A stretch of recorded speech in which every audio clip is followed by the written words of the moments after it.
Hey everyone, it's me Mel. Welcome to Venture Journal. For today's video, we'll talk about this portable door lock. Let's try it together.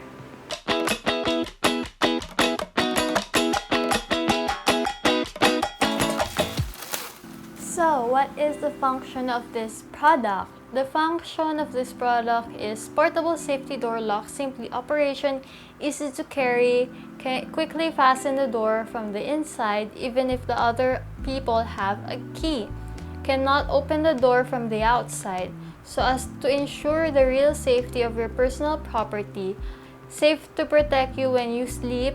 Nabili ko tong item na to for 155 pesos sa Shopee. Ooh, it comes along with a pouch. That's nice. And then here is the product. Oh, it comes along with a instruction. Ay, sumabit siya sa ano. Here's the product. And here's the instruction manual. Portable lock. It's in English and I don't know what language is this. And so this is the English part. Okay, let's try this. Let's try to do the instructions. So yeah, we found our door. Before installing the portable lock, test to see if it will fit. Fits perfectly. Now let's use this one. Let's open it.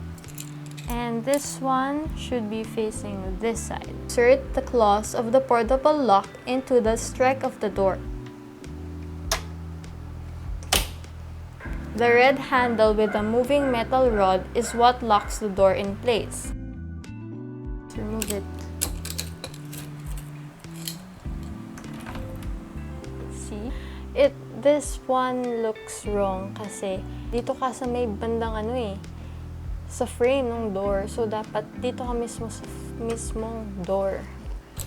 Okay? O, diba? Walang humaharang.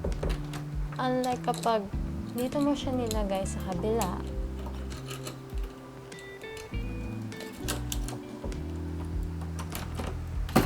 May haharang. So, yun yung nagpa-effect sa kanya. Okay? My final thoughts about this one is that it is really effective. I would really recommend this product to everyone na gusto magkaroon ng peace of mind when they feel unease sa isang area or sa isang area or sa environment nila. Well, nung tinry ko naman to, hindi naman siya pumalya as long as kinabit mo siya ng tama. Okay? Dapat itong pula ang nakaharang sa door. Hindi dun sa door frame Dapat ito yung nasa door para hindi siya makapasok.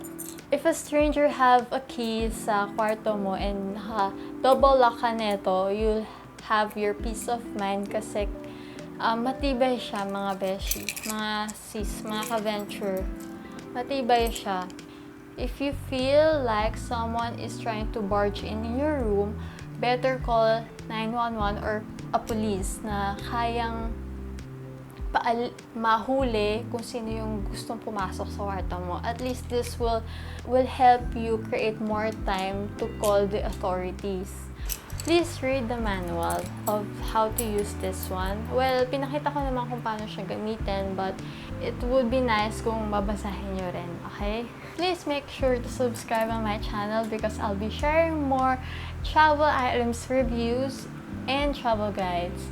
And by the way, I'll also be sharing my business venture and dito ko rin siya ipopost, so please stay tuned. Bye!